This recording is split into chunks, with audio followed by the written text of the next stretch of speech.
Alright. Hello, I'm Greg Schoen, mold maker here at Apollo Optical Systems.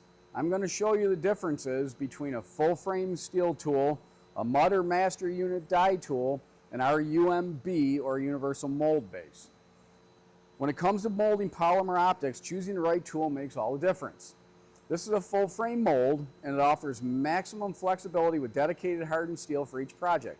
This is ideal for high volume production runs with complex geometries and actions like slides and lifters in action. The full frame tool delivers consistency and longevity. This is a mud master unit die tool and it uses a standardized base allowing for faster setup and lower initial cost, perfect for prototyping, short runs, or early stage development.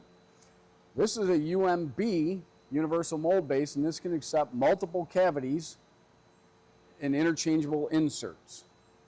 This is very cost effective. You only need to build the cavity and inserts. The UMB is ideal for prototyping and low volume jobs.